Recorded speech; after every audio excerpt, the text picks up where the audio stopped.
আপনাদেরকে এই ঈদের আমেজে আবারও ঈদ মুবারক জানাচ্ছি, ঈদের শুভেচ্ছা জানাচ্ছি। দেশের বিদ্যমান যে অস্বস্তিকর অশান্তি পরিবেশের মধ্যেও ঈদের যে আনন্দ, সে আনন্দ আমরা সবাই মিলে ভাগ করে নিব, এটাই হচ্ছে উৎসবের মূল প্রেরণা। আমরা সেই লক্ষ্যকে সামনে রেখেই আমরা ঈদের দিনে একে অপরের সাথে মিলিত হয়েছি, শুভেচ্ছা বিনিময় করেছি, ভ্রাতৃত্ববোধে উদ্বুদ্ধ। আমরা এমন এক দেশে বাস করছি, বাংলাদেশ এখন ব্যাপকভাবে দুর্নীতি চাষের উর্বর ভূমি। বাংলাদেশ দুর্নীতির এমন একটি পাহাড় রচিত হয়েছে, সেই পাহাড়ের চূড়ায় ক্ষমতাসীন আওয়ামী শাসক গোষ্ঠীরা অবৈধ শাসন পরিচালনা করছে। এদের কোনো জবাবদিহিতে নেই, এদের কোনো জনগণের কাছে কিছু বলার নেই। যারা ভোটকে পাত্তা দেয় না, যারা মানুষের ভোটাধিকারকে লুণ্ঠিত করে, তাদের কাছে জবাবদিহিতার কি বা মূল্য আছে? আন্তর্জাতিক একটি প্রতিষ্ঠান এই কদিন আগেই তারা শীর্ষ দুর্নীতিগ্রস্ত দেশের একটা তালিকা করেছে। পৃথিবীর সকল দেশের মধ্যে শীর্ষ দুর্নীতিগ্রস্তর মধ্যেও বাংলাদেশের নাম রয়েছে এবং মাঝামাঝি পর্যায়ে সে নাম রয়েছে শীর্ষ 10টি দেশের মধ্যে। আমরা কোথায় বাস করছি? দুর্নীতিতে বিপর্যস্ত বাংলাদেশ। এমন এক ক্ষমতাসীন গোষ্ঠী, যাদের কাছে আইনের শাসন, যাদের কাছে জবাবদিহিতা, যাদের কাছে জনগণের ক্ষমতার যে নীতি, সেই নীতিতে তারা বিশ্বাস করে।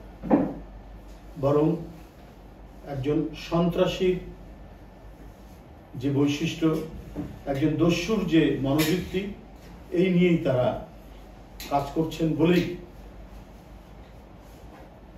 দুর্নীতি আর রাষ্ট্রীয় অর্থনীতির হরিলুটের মধ্যে বাংলাদেশ নিমজ্জিত হয়েছে। আপনারা জানেন, এই রমজান মাস মানুষ সারাদিন সিয়াম সাধনার পর রোজা রেখে একটু ভালো খেতে চায়, কিন্তু সেই সুযোগটুকু কেড়ে নিয়েছে এই সরকার। চালের দামের ভয়াবহ ঊর্ধ্বগতি। সরকার লোক দেখানো কিছু ড্রাইভ দিয়েছে,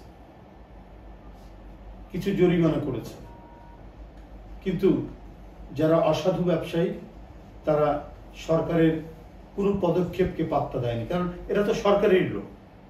এই অসাধু ব্যবসায়ী সিন্ডিকেটটা তো হচ্ছে সরকারের সাথে ঘনিষ্ঠ জন, তো ওদেরকে কয়েক টাকা জরিমানা করে লাভ কি? কোনো লাভ নেই। সরকার 83,000 টন চাল আমদানির জন্য 30টি ব্যবসায়ী প্রতিষ্ঠানকে অনুমতি দিয়েছিল, তাতে কি লাভ হয়েছে? তারপরের দিন চালের দাম আরো বেড়েছে, কারণ এদের অধিকাংশই হচ্ছে সরকারের সাথে ঘনিষ্ঠ অসাধু ব্যবসায়ীদের সিন্ডিকেট। কারণ সরকারের কোনো নির্দেশ তারা মানতে তো বাধ্য নয়, কারণ তারা নানাভাবেই সরকারকে তাদের অবৈধ ব্যবসার দ্বারা সরকারি লোকজনদেরকে, সরকারের ঊর্ধ্বতন ব্যক্তিদেরকে, মন্ত্রী এমপিদেরকে তারা খুশি করে। এবং এই যে দুর্নীতির মহাবৃত্ত রচনা করা হয়েছে, তাতে একজন দেখে আরেকজন উৎসাহিত হচ্ছে। যিনি উৎসাহিত হচ্ছেন তিনিও মনে করছেন, আমি তো ক্ষমতাসীন দলেরই লোক, আমি চুপ থাকবো কেন? শুধু 27 তারিখে, এই ঈদের প্রাক্কালে 27শে মার্চে সমস্ত গণমাধ্যম খুললে দেখা যাবে যে শুধুমাত্র হেডলাইন, শিরোনাম এবং উপশিরোনাম দুর্নীতির মহা আপনার মহাকাব্যের কথা প্রকাশিত হয়েছে। এটা অনেকটা মহাকাব্যের মতো। এই ধরনের দুর্নীতি পৃথিবীর কোথায় হয় বলে জানা না।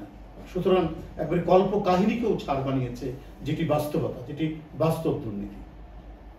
আপনার বাংলাদেশ রাষ্ট্রীয় চিকিৎসা অনুষদের সহকারী পরীক্ষা নিয়ন্ত্রক অবৈধ নার্সিং কলেজের যিনি অনুমোদন দেন, অনেক মন্ত্রীর স্ত্রীকে তিনি অবৈধ নার্সিং কলেজের অনুমোদন দিয়েছেন, নিজে আত্মীয় স্বজনদের নামে দিয়েছেন। এইভাবে তিনি ক্যাশিয়ার থেকে কোটিপতিতে পরিণত হয়েছে। গাজীপুর জেলার কাপাসিয়া চাঁদপুর নামে একটি বাজার আছে। সেই বাজার এই কয়েকদিন আগে পুড়ে ছারখার হয়ে যায়। তাদের জন্য কিছু অনুদান বরাদ্দ হয়েছিল। সেই অনুদান যদি বরাদ্দ করা হয়েছিল, সেখানে বড় বড় ব্যবসায়ীরা সেই অনুদানের মধ্যে তাদের ভাগ বসিয়েছে। ওই ছোট ক্ষুদ্র দোকানিরা নিঃস্ব থেকে নিঃস্ব হয়ে গেছে। এগুলো হচ্ছে দুর্নীতির এক একটা রূপকথার কাহিনীর মতো বাস্তব কাহিনী। কিশোরগঞ্জের একজন উপজেলা চেয়ারম্যান, জনপ্রতিনিধি, তার যদি দুর্নীতির আমরা খতিয়ান দেখি, মনে হয় যে মরা লাশও বোধ হয় নড়ে চড়ে বসবে। ক্ষমতাসীন দলের লোক এতই ক্ষমতাশালী, যিনি এই সরকারের একজন উপদেষ্টার স্বাক্ষর জাল করে প্রায় 2 কোটি টাকার মতো তার ব্যাংক লোন মওকুফের সুপারিশ করেছে। এটা ধরাও পড়েছে, শাস্তিও হয়েছে।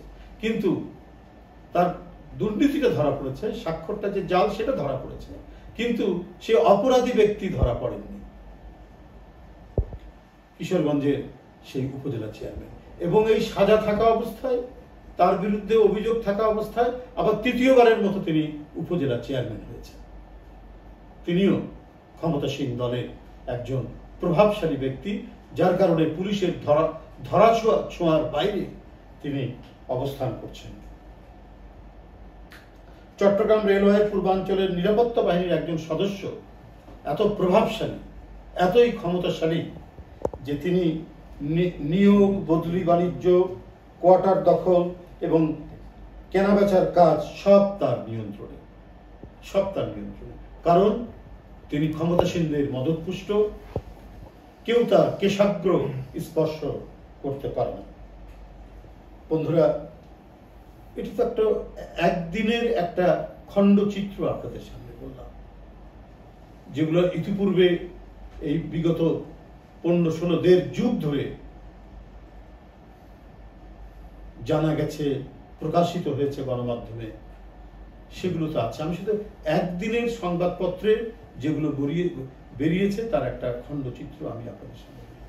তাহলে যে দলটি দুর্নীতির ক্ষীরের সাগরের উপর ভাসছে, তার কাছে ভোট প্রিয় হবে কেন? তার কাছে গণতন্ত্র, মানবাধিকার প্রিয় হবে কেন? তার কাছে মত প্রকাশের স্বাধীনতা প্রিয় হবে কেন?